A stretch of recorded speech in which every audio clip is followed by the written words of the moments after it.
함께 보실 말씀은 출애굽기 13장 1절에서 22절입니다. 설교 제목은 구름기둥과 불기둥이라는 제목으로 하나님의 말씀 나누겠습니다. 우리가 예수를 믿고요, 신자가 되고 교회 공동체로 살아가며 누리는 복들이 있습니다. 그런데 아직 하나님 나라가 완성되지 않았기 때문에 여전히 우리는 이 세상과 마주하고 있고요, 우리의 현실적인 문제들을 마주하며 살아간다는 거예요. 우리가 은혜를 누리는 순간들도 있지만 해결할 수 없는 상황을 만나고 극복할 수 없는 환경에 처할 때가 있습니다. 그때 우리는 매우 막막하고 깊은 고뇌에 빠지게 되는 것이죠.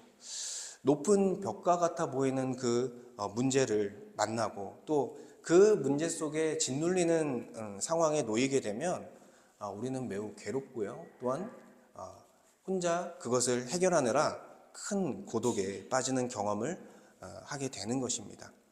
그 과정 속에서 이러한 고통과 괴로움을 해결하기 위해 우리의 긍정적인 모습으로는 하나님을 전적으로 의지하는, 우리의 문제들을 하나님 앞에 의탁드리는 모습이 있을 거예요. 그런데 반면에 그러한 좋은 모습도 있는가 하면 고통과 괴로움으로부터 그것을 회피하고 도피하기 위해서 다른 어떤 세상의 것에 몰두한다든지, 아니면 어떤 이 세상의 쾌락에 빠져, 어떤 이 세상의 재미에 빠져 그것으로 잠시 이 문제들을 잊으려는 우리의 그런 처절한 모습들이 있다라는 것입니다. 하나님을 찾아야 되는데, 하나님을 의지해야 되는데 하나님을 찾지 못하는 우리의 현실을 보며 우리는 좌절하고 암울함을 우리가 느낄 때가 있다라는 것입니다. 그래서 하나님을 믿지 않는 것도 아니고 하나님의 말씀을 아예 모르는 것도 아니고 신앙생활을 1, 2년 한 것도 아님에도 불구하고 고난 앞에 처절하게 무너지는 우리의 모습을 목격하게 된다는 것입니다. 그래서 정말 이러한 상황에서요, 우리가 영적으로 침체된 상황에서 아무리 예수를 믿는 신자라 할지라도 다시 한 발짝을 떼서 일어나는 일이 결코 쉬운 일이 아니라는 것입니다. 여러분도 긴 신앙생활 속에서 아마도 이러한 어려움들을 만나보셨을 것입니다. 그런데 하나님께서 어떤 말씀을 이 성경을 통해 하시냐면, 하나님께서는 우리의 곁을 한 번도 떠난 적이 없으시다라는 거예요. 우리를 계속해서 인도하셨다라고 말씀하고 있는 것입니다. 우리가 하나님을 잊은 채 우리의 힘으로 이 문제들을 해결하려고 발버둥을 칠 때에도, 우리가 하나님을 의지하지 않을 때에도 하나님은 우리 곁에 늘 계셔서 우리의 길을 인도해 주셨다라는 거예요. 우리의 생각과 우리의 마음과 심지어 우리의 감정까지도 고려하시면서 우리의 모든 길을 이끌고 계셨다라는 것입니다. 하나님은 강압적으로 자기가 옆에 있다는 것을 알려주지 않으십니다. 그냥 늘 성실하심으로, 그분의 성실하심 속에서 우리와 늘 동행하시며 하나님의 말씀을 통해, 또한 이 교회 지체를 통해서, 또 누군가를 통해서 하나님이 옆에 있다라는 사실을 계속해서 하나님은 알려주시고 있다라는 거죠. 그래서 우리가 여러 가지 문제 속에 고통을 겪고 어려움을 겪을 때, 이러한 하나님이 내 옆에 계셨구나, 내가 하나님을 찾지 않았고 내가 하나님께 내 삶을 의탁드리지 않았음에도 불구하고 하나님께서 나와 동행하시며 나의 길을 인도해 주셨다는 사실을 알게 될 때, 그때 우리의 눈시울이 붉어지는 거예요. 하나님께서 함께 하셨구나, 그럼에도 불구하고 하나님께서 함께 하셨구나.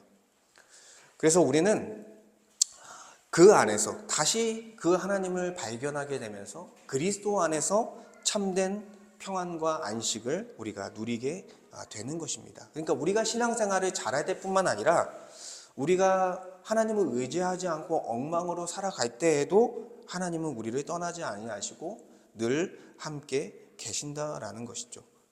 하나님이 이런 분이십니다.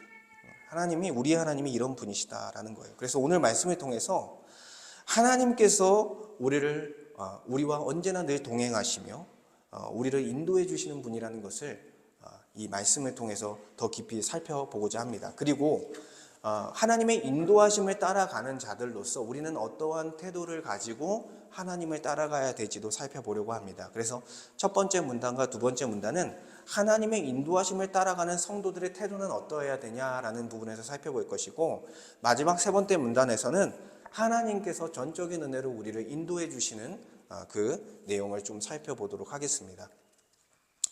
1절에서 10절 말씀은요, 첫째로 무교절을 지키라는 그런 말씀입니다. 그래서 1, 2절을 보면 여호와께서 모세에게 말씀하셨습니다.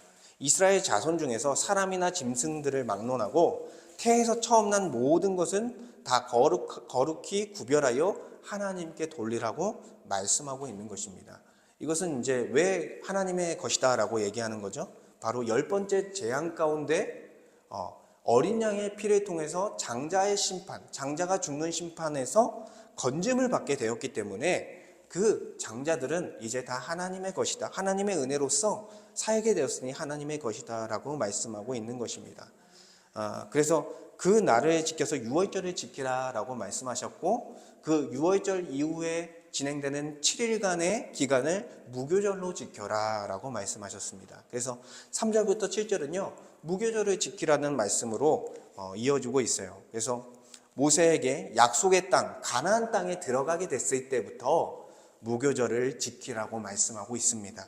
그래서 모세가 백성들에게 말했습니다. 너희는 애굽 곧 종되었던 집에서 나온 그날을 기념하여 유교병을 먹지 말라. 여호와께서 그 손의 권능으로 너희를 그곳에서 인도해 내셨음이니라. 아멘. 유교병을 먹지 말라는 게 뭐예요?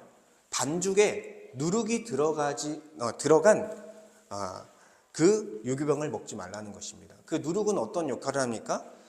누룩이 소량만 그 반죽에 들어가도 부풀어 올라서 빵처럼 그렇게 이제 그런 유교병이 되는 것입니다. 근데 이 성경에서 신약에서 특히나 성경에서 누룩을 어떻게 이제 해석하냐면 우리의 죄와 우리의 부패의 모습과 우리의 어떤 불순종의 모습으로 묘사를 하고 있는 거예요. 그러니까 누룩을 넣지 않은 무교병을 먹으라는 말은 뭐냐면 결국에는 죄에서 회개하고 죄를 너희의 삶 가운데 제거해라. 그리고 하나님께 드려지는 자들로서 결국에는 거룩하게 구별되어야 된다라고 말씀하고 있는 것입니다. 그러니까 적은 누룩이요 온덩이에 퍼지는 것처럼요 우리의 삶 가운데 죄가 살짝 들어오면요 우리의 한 영역만 망가지는 것이 아니라 우리 삶 전체가 망가지게 된다는 거예요. 그리고 한 사람의 성도가 죄를 짓고 거기서 회개하지 않고 돌이키지 않는 그 모습으로 계속 교회 안에 있을 때 어떤 현상이 일어나냐면 다른 성도들도 그 모습에 감염되는 것입니다. 그러니까 저렇게 해도 되는구나, 저렇게 해도 괜찮은 거구나 라는 것으로 받아들이게 되면서 교회 전체가 한 사람의 죄로 말미암아 공동체 전체가 망가지는 모습을 보게 되는 것이죠. 그래서 교회 안에서 죄를 회개할 수 있도록 도와주고 계속해서 신실하게 나아갈 수 있도록 해야 된다는 것입니다. 어쨌든 매우 중요하다라는 거예요. 그래서 무교병을 먹어라 말씀하고 있는 것이죠. 그리고 이제 언제부터 이제 이것을 지키냐면 바로 그 땅에 들어갔을 때 지키라라고 말씀하고 있는데 여기서 첫째 달 아비벌에 하나님이 정한 첫째 달에 무교절을 지켜라라고 말씀하고 있습니다. 근데 애굽에서 너를 인도했다라고 표현하고 있어요, 본문에서. 근데 여기서 너라는 말은 한 사람을 얘기하는 것이 아니라 이스라엘 전체를 얘기하는 거예요. 집단적인 의미를 갖고 있는 거예요. 그래서 오늘 본문에서 너라고 계속 얘기를 하거든요. 여기서 말하는 너는 한 사람을 얘기하는 것이 아니라 이스라엘 백성 전체를 얘기하는 거예요. 그래서 오늘 본문에서 이제 이스라엘 백성들을 가나안 사람과 헷 사람과 아모리 사람과 히위 사람과 여부스 사람의 땅 곧 이스라엘 백성들에게 주시려고 그들의 조상들에게 맹세한 바 젖과 꿀이 흐르는 땅에 이르게 하시거든. 그때부터 이달 아비벌의 무교절 예식을 지켜라. 그래서 이 절기를 지키라고 하나님께서 명령하고 있는 것입니다. 그래서 아까 말씀드린 것처럼 유교병을 먹지 말고 무교병을 먹으면서 거룩하게 구별되어 줘라. 그리고 너희를 구원한 그 출애굽하여 구속하신 은혜를 기억해라. 이것을 통해서 기억하라는 거예요. 결국에는 아까도 말씀드렸지만 거룩하게 구별되어지는 그런 기간으로서 이렇게 주어졌다는 거죠. 그러니까 죄와 부패와 불순종으로부터 회개하는, 그리고 우리의 모든 그 이스라엘 백성들의 모든 더러운 것을 제거하는 그런 시간으로서 보내는 것입니다. 그래서 이 무교절 예식은요, 출애굽한 이스라엘 백성들만 지키는 것이 아니라 누구에게까지? 그 아들들, 그 자녀들에게까지 전수해야 된다라고 8절에서 10절까지 나와 있는 거예요. 그래서 여기서 내가도 이제 이스라엘 백성들이죠. 이스라엘 백성들이 애굽에서 나올 때 여호와께서 나를 위하여, 이스라엘 백성들을 위하여 행하신 일로 말미암음이라, 이러한 은혜를 주셨다라고 말씀하고 있는 거예요. 그래서 이거를 자녀들에게 알게 하라고 말씀하셨는데, 어떤 식으로 알게 하냐면 손의 기호와 미간의 표를 삼아서 이 율법을 입에 있게 하라고 명령했습니다. 근데 이 말씀, 하나님께서 출애굽하게 하신 이 내용을요, 어떻게 적냐면 작은 가죽 상자에 적어가지고 손과 이마에 매는 거예요. 이게 이제 손의 기호와 미간의 표로 삼는 것입니다. 그러니까 그 말씀이 적힌 가죽 상자를 이제 손과 이마에 두면서 계속해서 그것을 기억하게 한다라는 거예요. 그러니까 하나님의 말씀을 계속 기억할 수 있는 그 장치로서, 그리고 자기의 자녀들, 그들의 자녀들이 계속해서 하나님의 은혜를 알게 할 수 있는 장치로서 이것을 준 것입니다. 그래서 이것을 해마다 지키라는 거예요. 해마다. 사람이 쉽게 잃어버리잖아요. 우리도 은혜를 너무나 쉽게 잊어버리는데 이스라엘 사람들도 너무나 쉽게 잃어버렸던 것이죠. 그래서 매 해마다 이 절기를 지키며 기억하라 라고 말씀하신 것입니다. 그래서 하나님께서 출애굽 이후에 이스라엘 백성들을 인도하셨고요, 이 가나안 땅에 이르렀을 때 무교절을 지키라고 말씀하고 있습니다. 그러니까 결국 거룩하게 구별되어, 죄로부터 거룩하게 구별되어야 된다는 것을 말씀해 주시고 있는 거예요. 이처럼 어린 양이신 예수 그리스도의 피로 심판 가운데 건진받은 교회도요, 성도도요, 구속의 은혜, 구원의 은혜를 우리도 기억을 해야 된다는 것입니다. 이 사람들은 무교절을 통해서 기억하지만 우리는 하나님이 주신 모든 교회 생활을 통해서, 신앙 생활을 통해서 기억하는 거예요. 예배와 말씀과 기도와 교제와 헌신과 양육의 모든 우리의 교회 생활과 신앙 생활, 하나님이 주신 모든 은혜의 방편을 통해서 하나님께서 우리를 건지신 구속의 은혜를 계속해서 기억하는 거예요. 여러분, 그러니까 우리의 머릿속에, 우리의 마음속에 어떤 것을 간직하고 가느냐가 중요하다는 거예요.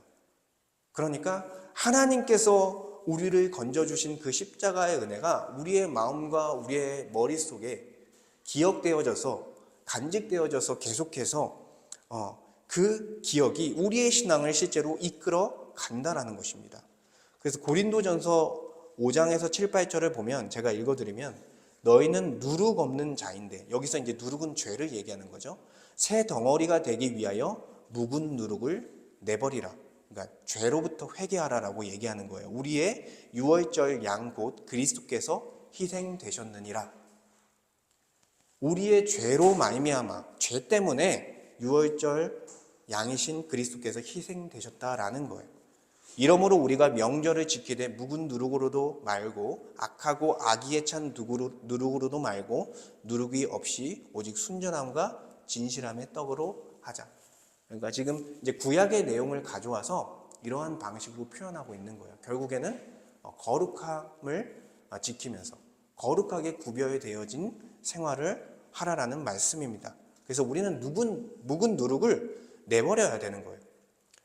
옛사람의 죄의 습관들, 계속해서 우리의 삶 가운데 우리를 넘어지게 하는 과거의 죄의 습관들로부터 우리는 계속해서 묵은 누룩을 내버리는 삶을 살아가야 된다라는 것입니다. 그래서 우리는요, 우리에게 가장 기쁜 소식이 뭐가 되어야 되냐면 복음이 되어야 되는 거예요. 십자가 복음이 우리에게 가장 기쁜 소식이 되어야 된다라는 것입니다. 물론 우리의 삶이 잘 되고요, 우리 직업이 잘 풀리고요, 승진을 하고 우리가 집을 사거나 차를 사거나 자녀가 잘 되는 것도 기쁜 소식일 수도 있습니다. 그런데 이 세상에 한정된 것이고 그것은 사실 일시적인 것이죠. 그래서 우리에게 정말 참으로 기쁜 소식은 어떤 것이 되어야 되냐면 어린 양이신 예수 그리스도께서 우리 같은 죄인들을 위해서 대속제물, 화목제물이 되어주셨다라는 그 소식인 거예요. 그래서 그 피로 말미암아, 그 피뿌림으로 말미암아 우리를 심판 가운데 건져주셨다라는 소식이 우리에게 있어서 가장 큰 기쁜 소식이 되어야 된다라는 것입니다. 그래서 이것을 믿는, 이 소식을 믿는 모든 사람, 예수 그리스도를 주와 그리스도로 믿는 모든 자는 구원에 참여할 수 있는 은혜를 주셨다고 하나님은 성경을 통해 선포하고 있는 것입니다. 이 십자가 복음이 우리에게 가장 기쁜 소식이 될 때 우리는 어떤 사람으로 살아갈 수 있겠습니까? 묵은 누룩을 내버리는 거룩하게 구별된 자로서 살아가는 삶으로서 결국에는 발현이 된다는 것입니다. 그러니까 우리에게 있어서 가장 큰 가치를 어디에 두는 거예요? 복음을 통해 하나님의 나라와 의에 두는 거예요.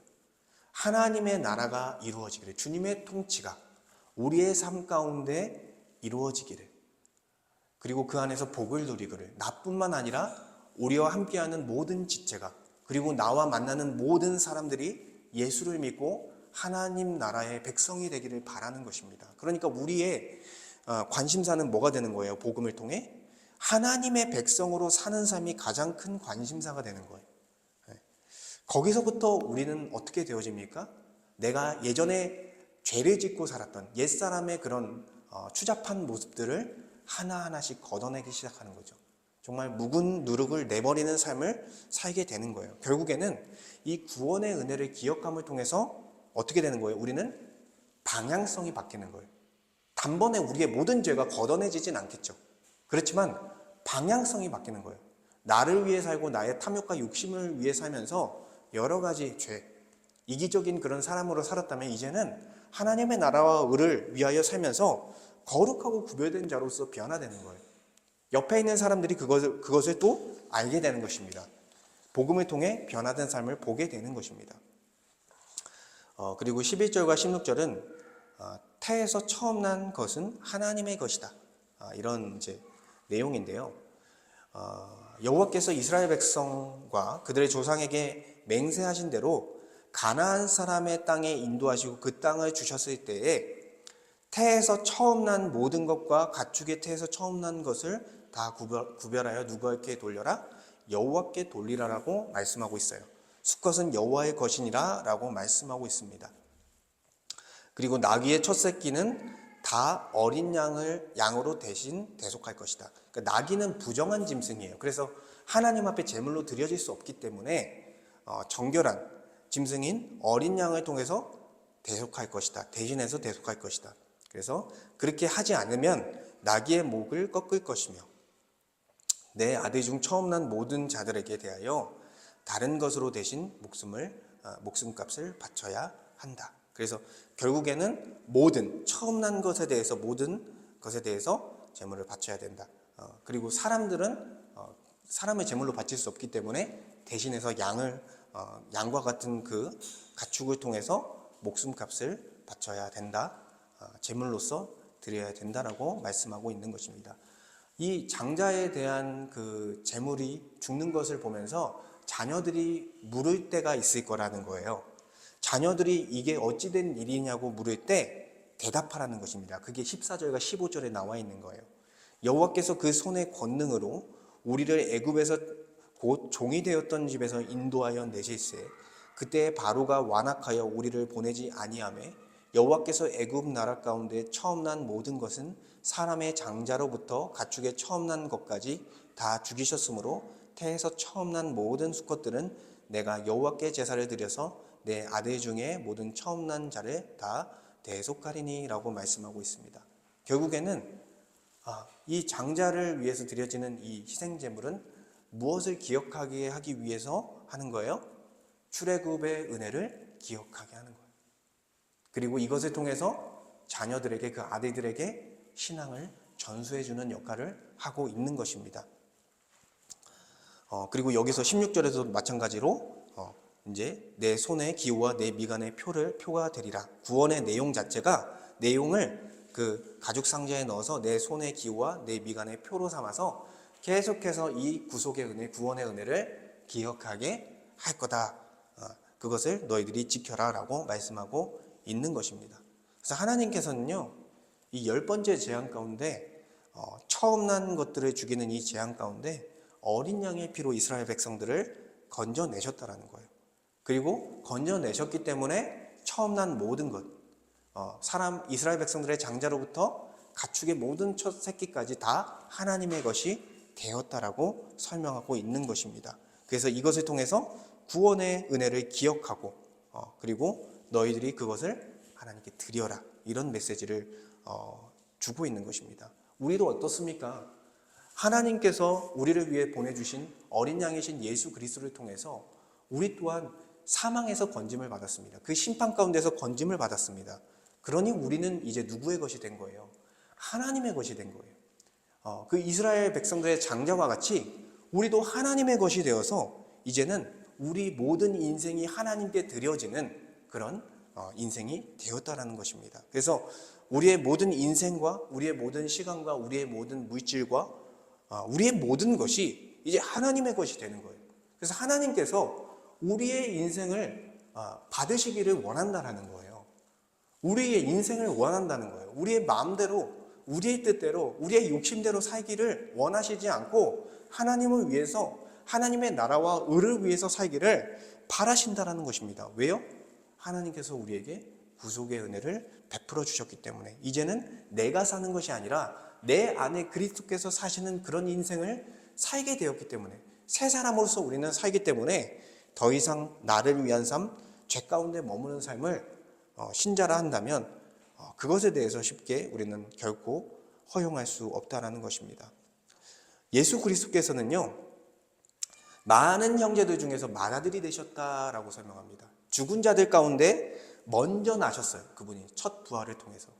그래서 그분은요, 먼저 자신의 인생을 하나님께 드리는 모범을 우리에게 이 말씀을 통해 보여주셨습니다. 그분의 전 생애를 통해서 하나님께 드리는 인생이 어떠한 것인지를 보여주셨습니다. 그래서 하나님을 사랑하고 내 이웃을 내 몸과 같이 사랑하는 그 삶을 실천하셨고 하나님의 나라와 의를 위해 사셨습니다. 그래서 그분이 이제 사역을 하시며, 예수님이 사역을 하시며 어떻게 말씀하시냐면 내가 머리 둘 곳이 없다라고 얘기하셨어요. 그만큼 나에 대해서, 나의 이익에 대해서 생각하지 아니하고 정말 주를 위해서, 하나님을 위해서, 하나님 나라를 위해서 그러한 사역을 했다라는 것입니다. 우리 교회와 성도는요, 예수님을 닮아가는 거예요. 그래서 예수님을 따라가는 거예요. 오늘 부른 찬송처럼 예수 따라가며 우리 또한 우리의 인생을 헌신하는 그런 인생으로 나아가야 되는 것입니다. 그리고 우리의 인생 전체를 주님 앞에 드리는 방향으로 나아가야 된다라는 것입니다. 그래서 우리는 우리의 인생이 우리의 것이 아니다라는 사실을 우리는 받아들여야 되는 거예요. 그리고 정말 그 우리를 구원하신 그 은혜를 정말 우리 마음에 간직하며 헌신의 자리로 나아가야 된다는 것입니다. 그래서 우리는 우리의 모든 것을 다 드리되 특별히 우리의 첫 부분을 다 드리는 거예요. 우리의 시간의 첫 부분을 드리는 거예요. 우리의 물질의 첫 물질을 드리는 거예요. 첫 열매를 드리는 거예요. 삶의 우선순위를 주께 드리는 거예요. 우리의 인생을 전부 하나님 앞에 드리는 방식으로 우리는 살아가야 된다는 것입니다. 그래서 우리의 시간을 하나님 앞에 드리는 건 뭐예요? 일주일 중에 가장 중요한 시간이 이 시간입니다. 주일 예배 시간, 교회와 함께하는 시간, 하나님의 은혜를 기억하는 시간, 그 시간을 우리는 떼어서 드리는 거예요. 이 시간을 통해서 우리가 주께 나아가고 있음을 보이는 것입니다. 그리고 우리의 물질을 떼어서 드리는 것입니다. 11조와 정한 헌금을 드리면서 하나님께서 이 모든 것을 주셨다는 사실을 고백하는 거예요. 사실 신약시대에 들어와서 11조에 대한 확고한 개념은 없습니다. 그렇지만 이 확고한 개념이 없어졌다 할지라도 우리가 물질을 드리지 않는 방향으로 간다는 것은 그냥 핑계일 뿐이에요. 이건 은혜를 모르는 사람들이 하는 그런 모습인 거예요. 정말 십자가 은혜를 아는 사람은 10의 1조가 아니라 그 이상도 하고 싶은 마음이 생기는 게 정상적이다라는 것입니다. 그러니까 결국 수입의 첫 열매를 드리는 것도 우리에게 있어서 매우 중요하다. 그리고 우리의 삶의 우선순위를 우리는 정해야 돼요. 무엇을 위해서 나의 인생을 드릴 것인가. 그래서 정말 우리는 바쁜 일상을 살아갑니다. 그렇습니다. 그렇죠? 그리고 우리의 일적인 부분도 매우 일할 것들이 많습니다. 그리고 우리가 개인적으로 누리는 그런 시간들도 있습니다. 여전히. 그런데 우리에게 가장 중요한 건 뭐예요? 주님을 예배하는 것입니다. 함께 한 몸으로 모여 하나님을 예배하고 하나님의 뜻대로 행하며 살아가는 것이 가장 중요한 거예요. 그래서 우리에게 있어서 예배를 결코 놓쳐서는 안 된다라는 거죠. 우선순위를 정하는 게 매우 중요하다라는 것입니다. 그래서 우리가 우리의 신앙생활이 계속해서 은혜에 머물지 아니하면 적당한 신앙생활로 변질되게 되어지는 것입니다. 그래서 교회의 중심, 어쨌든 예배를 중심으로 우리가 살아가고 우리의 시간과 물질과 우선순위를 정하되 여기만 우리가 신경 쓰라는 게 아니죠. 우리의 삶의 전 영역에서 하나님 앞에 드리는 방식으로 우리는 살아가야 된다는 거예요. 그래서 제가 지난번에도 이제 하나님의 말씀을 보면서 말씀드렸지만 우리의 시간과 물질을 나를 위한 탐욕적인 방향으로만 쓰는 것이 아니라 나와 함께 있는 가족과 나와 함께 있는 사람들과 나와 함께 일하는 사람들을 위해서 그들을 사랑하면서 사용하는 거예요. 그리고 주님이 뜻하신 그 선한 뜻에 따라서 우리가 그 안에서 질서 있게 살아감을 통해 우리의 삶의 모든 영역에서 하나님 앞에 헌신을 드리는 것입니다. 이게 바로 헌신인 거예요. 교회에서만 헌신하는 게 헌신하는 게 아니라 교회에서는 당연히 헌신해야 되고 밖에서도 주님 앞에 드리는 그런 삶을 살아가야 된다는 것입니다. 그래서 우리는요,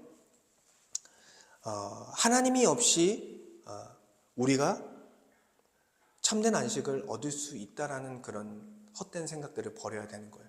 하나님 없이 나는 행복할 수 있어. 하나님 없이 내가 신앙 없이 행복할 수 있어라는 그런 생각들을 우리는 버려야 된다는 것입니다. 우리가 정말 참된 안식을 얻을 수 있는 방법은 뭐예요? 하나님 안에서만 가능한 거예요. 주 안에서만 가능한 것입니다. 우리가 하나님을 예배하는 정말 언약 공동체인 교회로 살아가면서 우리의 신앙을 지킬 때 그 안에서 참된 안식을 얻는 거예요. 그리고 우리의 목숨, 우리의 생명을 살릴 수 있는 유일한 길이기도 하다라는 것입니다. 그래서 우리는요, 계속해서 세상의 풍조와 싸우는 거예요.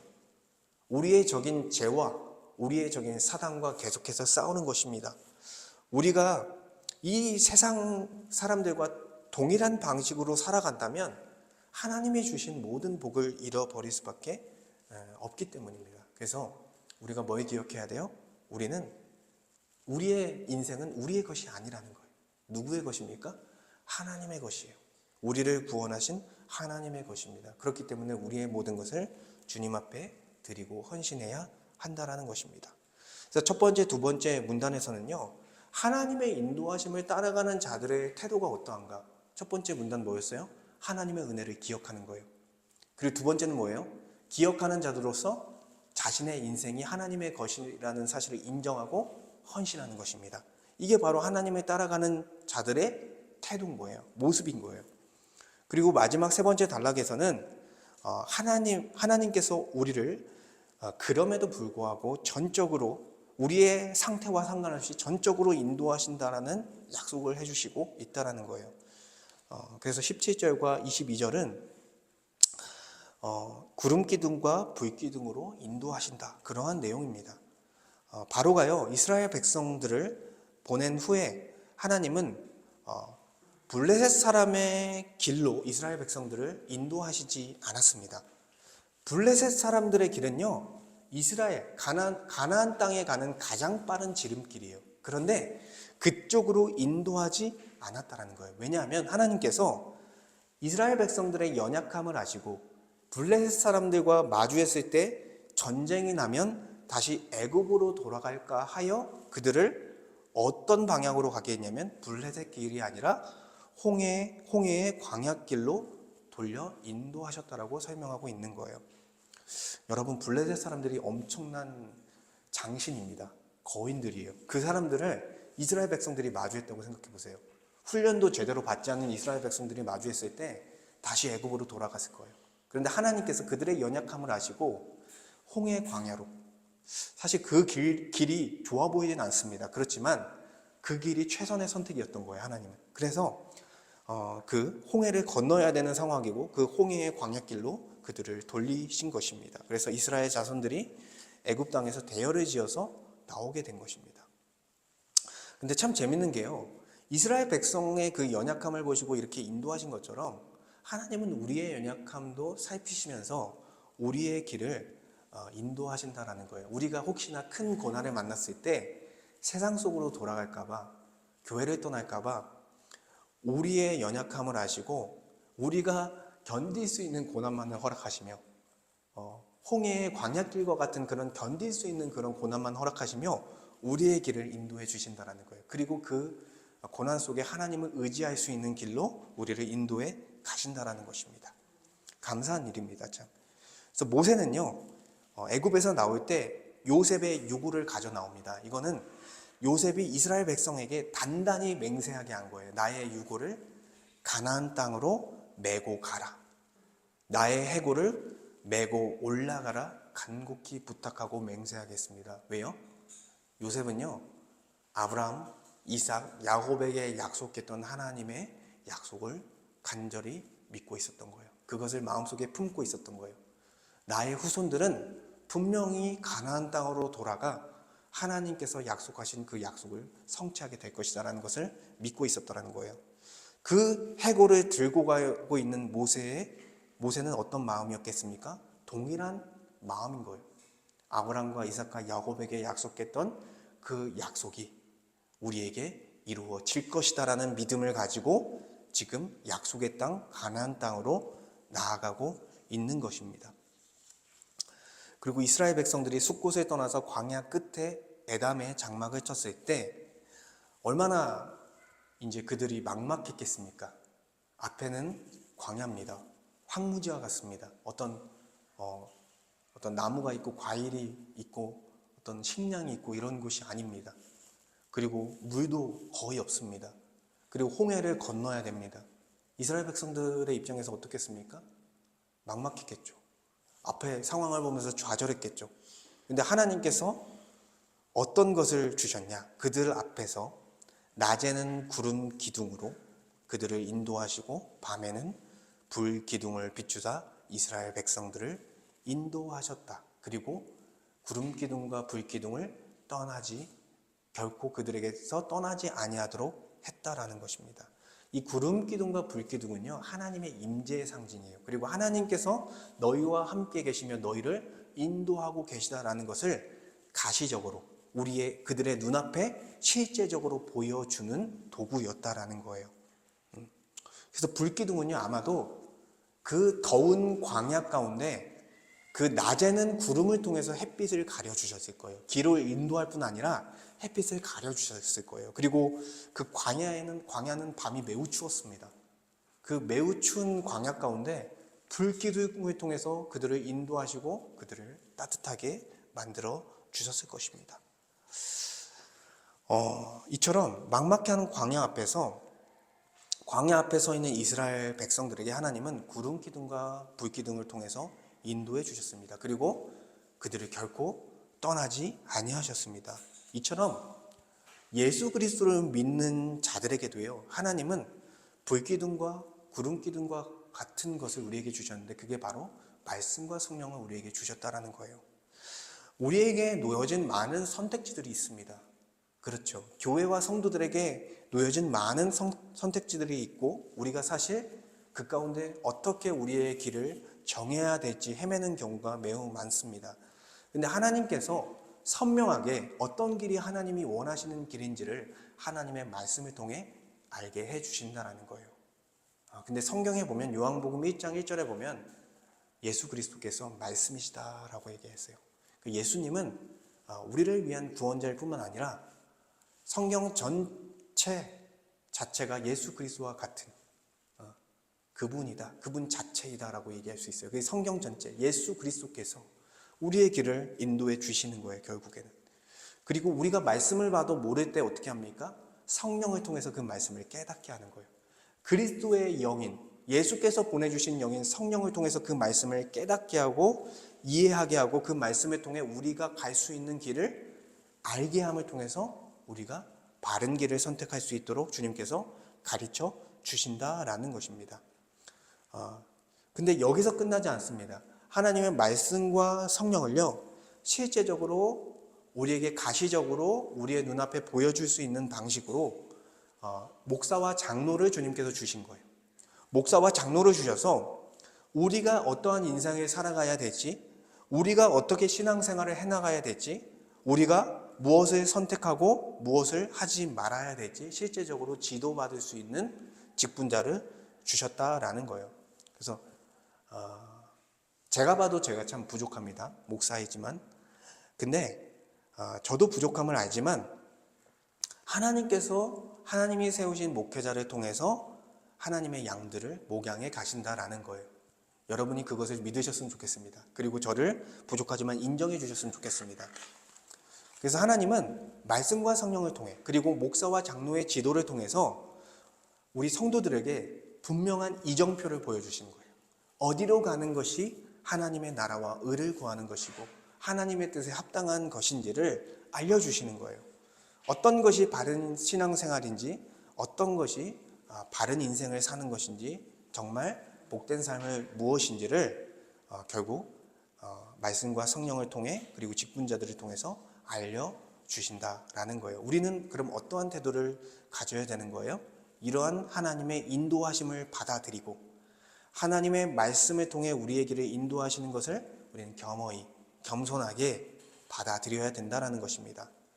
그때 우리는 결국에는 우리의 욕심과 탐욕을요 버리고 부인하는 과정을 겪게 될 거예요. 왜냐하면 하나님의 말씀은 결국 나를 위한 삶을 살지 말라는 거예요. 주를 위한 삶을 살라는 것입니다. 그래서 결국 이 말씀을 통해서 우리의 삶은 점차적으로 하나님이 원하시는 삶으로 우리는 나아가게 될 것입니다.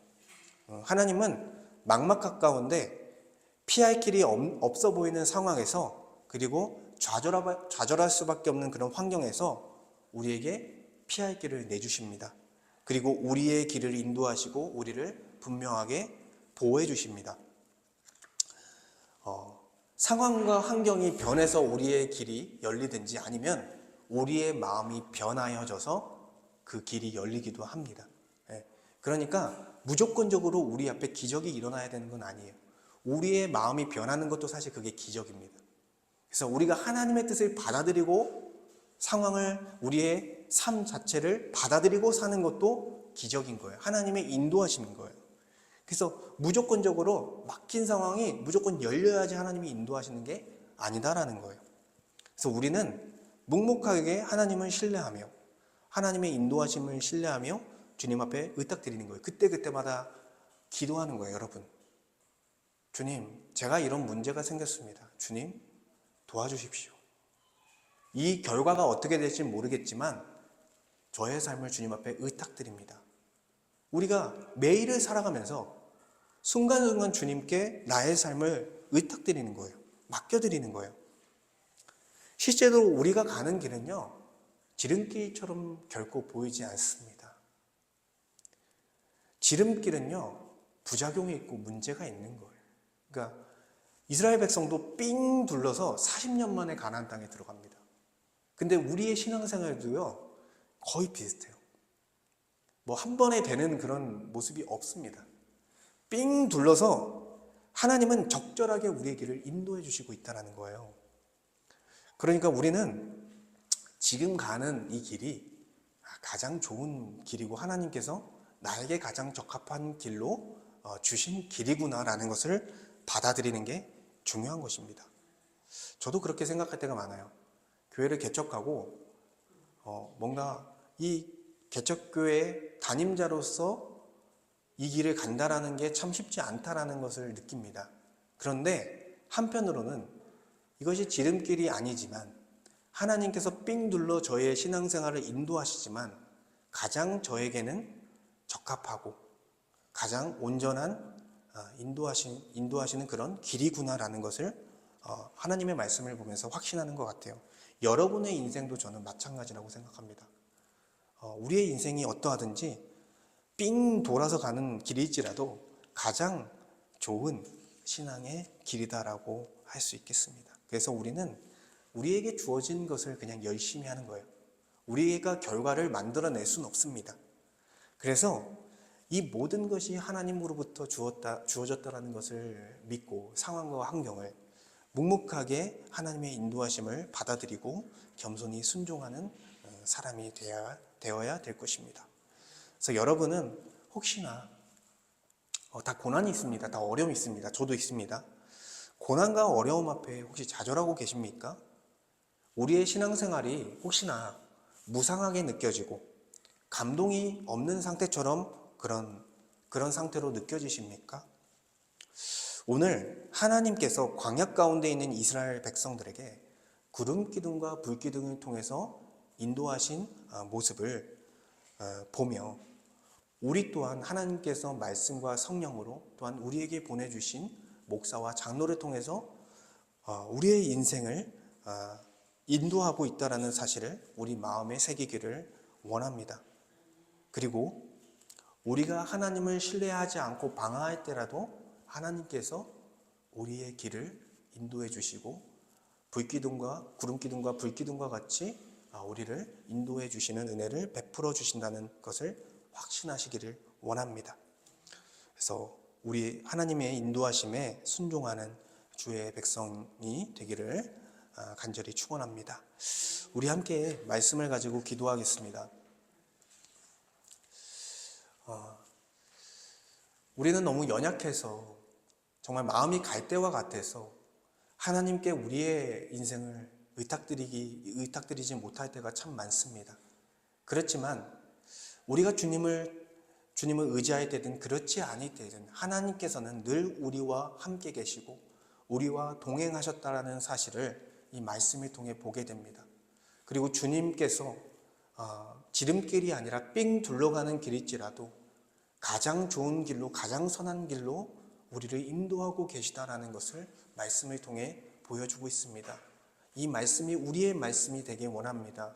하나님, 주님께서 우리의 인생을 인도하고 계시오니 우리가 겸손히 순종함으로 나아가게 하여 주시옵소서.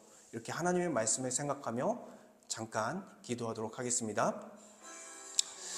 아버지 하나님 감사합니다. 주님께서 은혜를 허락하여 주셔서 아버지 우리를 건져주시고 어린 양 예수 그리스도의 피로 말미암아 우리의 죄를 가려주시고 우리를 그 심판대에서 건지사 아버지 하나님 정말 구원을 얻는 은혜를 얻게 하시니 감사합니다. 예수 그리스도의 피로써 우리가 건짐을 받았사오니 이제는 우리의 인생이 우리의 것이 아니라 하나님의 것이 되었다는 사실을 고백합니다. 우리의 인생이 하나님의 것이오니 아버지 우리가 거룩하게 구별되어 드리기를 원합니다. 우리의 죄를 제거하고 우리의 부패함을 제거하고 우리의 불순종을 꺾으며 하나님 앞에 다시 가길 원합니다.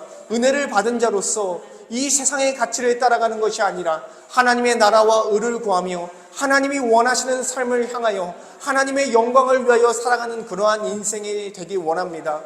우리의 모든 인생을 주께 드리길 원합니다. 우리의 모든 인생을 헌신하길 원합니다. 우리의 시간을 주님 앞에 드리길 원합니다. 우리의 물질을 주님 앞에 드리길 원합니다. 우리의 우선순위를 확실하게 세우길 원합니다. 주님 우리의 모든 인생을 받아 주시옵소서.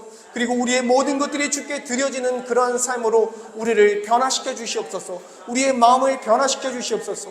주님 또한 주님께서 우리가 헤매일 때에도 우리가 방황할 때에도 주님께서 늘 함께 하심을 이 말씀을 통해 보여주시니 구름 기둥과 불 기둥으로 이스라엘 백성들을 인도하신 것처럼 하나님의 말씀과 성령으로 우리를 인도하고 계시오니 아버지 하나님께서 우리의 길을 인도하시는 주님의 은혜를 또한 주님의 은혜에 감사하며 또한 그 길 가운데 주님 묵묵하게 정말 겸손하게 순종하며 나아가는 은혜를 우리의 신앙 가운데 베풀어 주시옵소서. 우리의 힘으로 우리의 인생을 살아낼 수 없습니다. 주님의 인도하심 가운데 주님의 인도하심을 따라 나아가는 은혜를 베풀어 주시옵소서.